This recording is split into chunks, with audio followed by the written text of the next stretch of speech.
Please subscribe Tito Manny Vlog.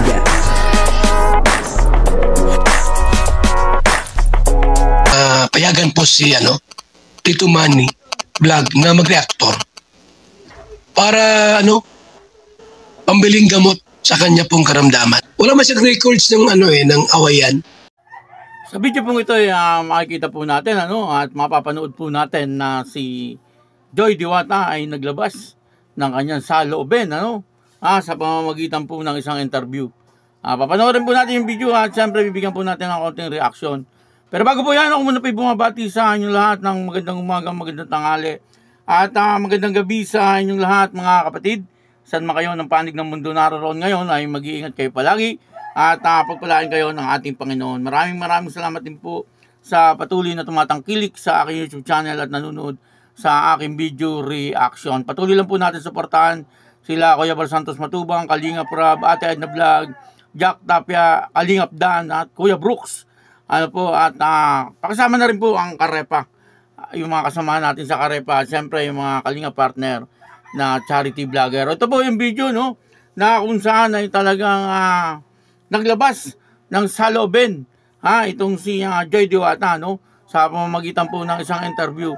Ang kabuuan po ng video ito ay makapanood po natin sa YouTube channel ni Kuya Brooks. Sa ngayon, suportahan po natin si Kuya Brooks. Okay. Joy, ano ang pakiramdam na nagiging isa ka ng legit kalingap?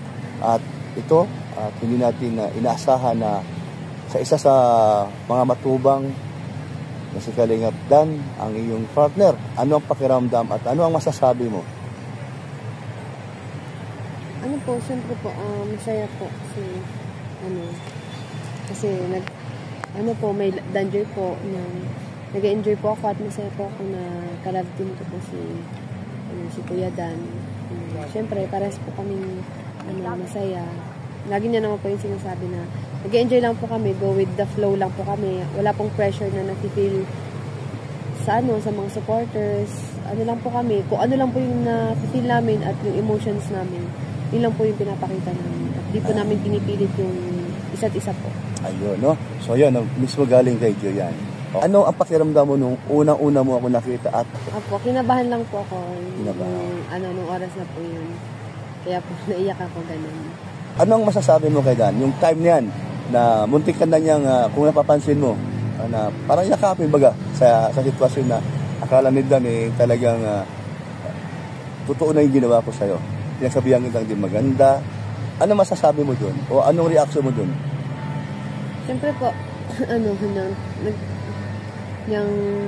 nagpapasalamat po ako kay Dan kasi hindi niya po ako iniwan tsaka hindi niya ako hindi ko po na-feel na na hindi ako belong, ganyan. Kino-comfort niya po ako nung nag-iiyak na ako, ganyan. Naniwala ka na dumating ang panahon na yung pagkukulang sa isang magulang mo na wala na siya at hindi mo na siya nakikita habang ikaw lumalaki. So, hinahanap-hanap mo yun. Kasi iba ang magulang na nanay o magulang na tatay, si lalaki sa babae. Iba ang iba. Po, hindi naman na po ako naghahanap kasi okay naman na po sa amin. Hindi naman na po kami naghahanap ng iba pang kasi sobra-sobra na po yung pagmamahal na binibigay po sa amin ni Mama. Opo. Parang nanay at tatay na rin po si Mama para sa amin. Pero buto kami sa iyo. Ano masasabi mo? Totoo na to. Hindi na to para sa love team ninyo. Totoo na sinabi ko. Ano ang masasabi mo doon? Masaya po kasi kahit hindi pa po namin na decide yung sa future po, kahit love team pa lang po, tanggap niyo na po ako na bilang po ni Kuya Dan. Pero syempre po, sa na po yun. Di pa po natin alam sa mangyayari sa future po namin. Tama, Marami naman sasabi. Huwag natin pangunahan ang kanilang mga puso. May pag-asa ba? Siyempre po, hindi ko pa po masasabi sa ngayon kasi yung pag-aaral pa po Ayan, okay. Tama. Yun ang gusto kong marinig. Tama mga kalingap, yun. Dahil nag-aaral pa siya. Okay. Joy, sige, pwede kang magbigay ng mensahe sa mga supporters lahat at sa mga Team Brooks. Ayan. Gusto kong mayroon silang marinig sa'yo. Ayun po, thank you so much po sa lahat po na sumusuporta po sa akin, sa Danjoy po at sa buong Team Kalingap, sa Team Brooks. Thank you so much po sa inyo, sa walang sawang suporta. At wag po kayong magsasawang patuloy na sumuporta po sa buong Team Kalingap. Kila Kuya Bal, kila Kuya Rab, kay Kuya Dan, kay Kuya Andy, sa scouter ko po. Rulok Balalag. Opo, Yan opo, kila Kuya Brooks po, sa Team Brooks po. Thank you so much po sa inyo, sa lahat po ng supporters, at God bless po. Yung ba, napanood po natin yung video, no? At dito nga po ay ini-interview ni Kuya Brooks itong si Joy Diwata. Pero napansin po natin, wala po sa video itong si Joy Diwata. Kumbaga, boses lang naririnig natin. Pero pinahapyawan ng konti ni Kuya Brooks itong si Joy Diwata para malaman po natin na totoong kausap niya itong si Joy Diwata. Kaya po ganoon, kasi sumusunod po sa rules ng Kalingap itong si Kuya Brooks. At ang una nga pong katanungan dito ni Kuya Brooks kay Joy Diwata ay kung ano daw po ang feelings ni Joy Diwata, at siya po ngayon ay talagang isa ng legit na Kalingap. Ibig sabihin ay ayun na nga, meron na po siyang love team. At ang kapartner niya nga daw po ay si Kalingap Dan, na isang matubang din. Ang sabi naman po ni Joy Diwata ay masaya daw po siya, masaya po siya. Kasi yun na nga, meron po siyang love team, at isa pa ay na ang kapartner niya nga daw po ay si Kalingap Dan.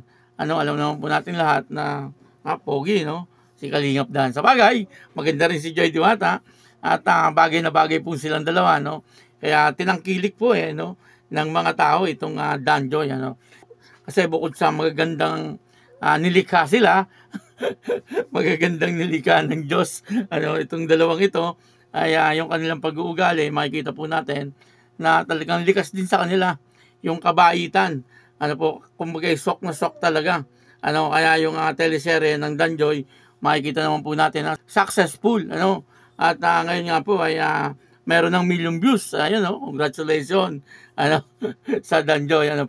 Kaya si Joy Diwata, sabi niya masaya nga daw po siya. At isa pa, siyempre yung kinikita po ng Danjoy, ayan po ay bukod sa pag-aaral ni Joy Diwata, yung iba pong kinikita niya na tinutulong din po doon po sa mga tao na talagang naghihirap din sa buhay. At yung iba naman ay pagka nagpapagawa ng bahay, ayan po ang mga itinutulong din. Kaya malaking tulong po yung ganyan, yung may love team, at yung Danjoy, napakalaking tulong po niyan. Kaya kung pwede, patuloy po natin panoorin yung Danjoy, sapagkat kung maraming views, siyempre malaki ang revenue at mas marami po ang matutulungan. At ang isa pa pong tanong ni Kuya Brooks, kung naghahanap po siya ng pagmamahal ng isang ama.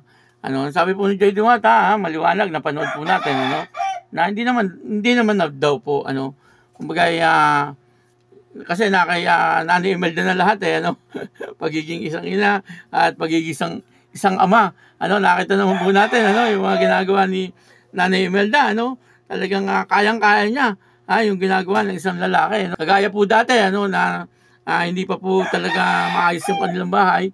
Kung napapanood niyo po nung mga una, ay si Nanay Imelda lang po yung gumagawa ng kanilang bahay. Kumbaga, kayang-kaya ni Nanay Imelda, yung gawain ng isang lalaki. Kaya lumaki sila Joy Diwata na bagamat walang ama, ay hindi nila hinahanap yung kanilang ama, sapagkat naibibigay naman po lahat ni Nanay Imelda yung pangangailangan nila na pagmamahal ng bilang isang ama at bilang isang ina. Kaya nakakatuwa rin itong si Nanay Imelda. Yun naman po ang sagot ni Joy Diwata. Pero marami na pong ama. Marami na pong ama itong si Joy Diwata. Makikita po natin si Andy Kayakap, tumatayo din na parang ama ni Joy Diwata itong si Andy Kayakap. Kung anong mga pangangailangan, lalong-lalo na pong sa bahay nila, ay naandyan kaagad itong si Andy Kayakap. At ngayon naman, ito naman si Kuya Brooks. Mas lalo na siguro si Kuya Brooks, lalo na kung magkakatuluyan po itong si Kalingap Dan at si Joy Diwata. Talagang makikita niya ang pagmamahal na talagang isang tunay na ama sa pamamagitan po ni Kuya Brooks, ha. Kung sakali magkakatuluyan po itong dalawa. At ang sabi naman po ni Kuya Brooks, ang sabi niya nga po kay Joy Diwata ay botong-boto naman daw po sila, kay Joy Diwata, yung buong pamilya po ni Kalingap Dan ay talagang botong-boto. Kaya Joy Diwata, ano naman daw po masasabi ni Joy Diwata, kung may pag-asa daw po itong si Kalingap Dan. Ang sabi po ni Joy Diwata, sa ngayon ay nag-aaral pa nga daw po siya at hindi pa po niya masasagot, pero may pag-asa daw po, may pag-asa, na bandang huli ay silang dalawa magkakatuluyan, Kalingap Dan. Yun po ang sabi ni Kuya Brooks, at ang sabi niya, yung mga tanong na hindi na po tungkol sa teleserye, sa totoong buhay na yung tinatanong po niya ni Kuya Brooks, Kaya sa ngayon, hindi pa po makapag-desisyon si Joy Diwata, kasi nga naman siya ay nag-aaral pa. Pero malaki po ang pag-asa, na silang dalawa po magkatuluyan. Kumbaga, siyempre si Kalingap Dan para naghihintay na lang nasa edad na rin si Kalingap Dan, Tamang-tama yung edad niya sa pagbuo ng pamilya.